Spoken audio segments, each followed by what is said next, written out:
Hi everyone! We're going now to the farm. Bali, manungkit mi og butong for fresh ko buko. Let's go. There. There, oh. Shit. Tabuning kumirati. Ay, sorry.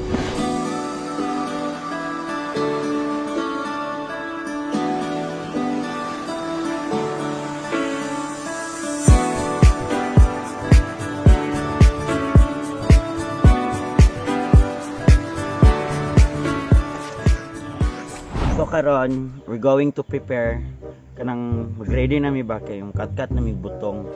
Ako ra po yung mag-vlog. Ako ra po yung cut-cut. Sobra ra po.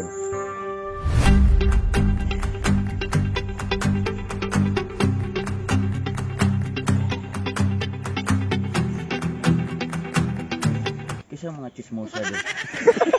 Okay, so mo-cut-cut na ko. Andam na ba mo? Okay.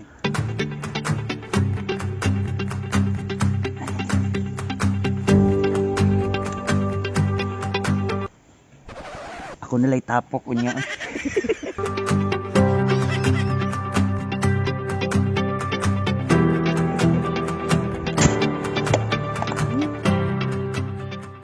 So wala ko nagpaduol kay basing malibog sila ba asa ang lubi. Naong baya na ko ni. Sige pangatkat og butong nya di man dayo inyo, kaulaw pud mo. Pananghid mo ba? Sobra ra pud mo. Di pa jud mo manghatag, di madya na inyo. Amo nagtanom? Masakpan ako, lagarawon din ako ba?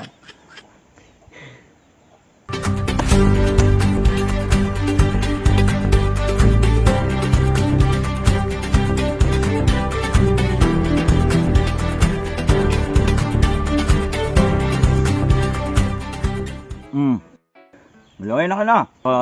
Diretso na ta sa fresh ko buko sa Big Bang. Para tanaw na to ang process kung ano sa pagbuhat sa fresh ko buko. Bullshit man day ko. What's up guys? This is Shamsi and welcome to Fresh ko Buko Vlog! Ayaw mo sige panghimantay sa uban. Laban wala sila gihimo sa mga dautan. Bullshit man day ko!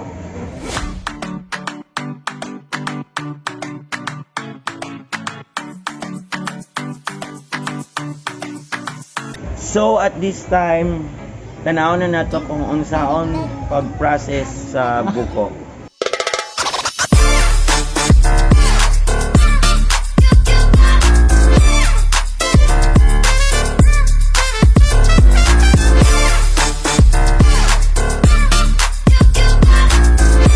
Laway ko da.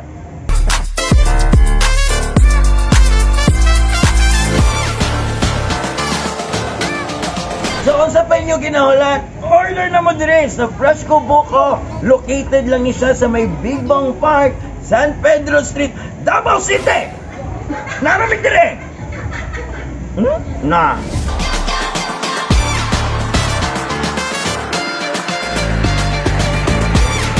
Simon ang nagdala. Butit man dahil.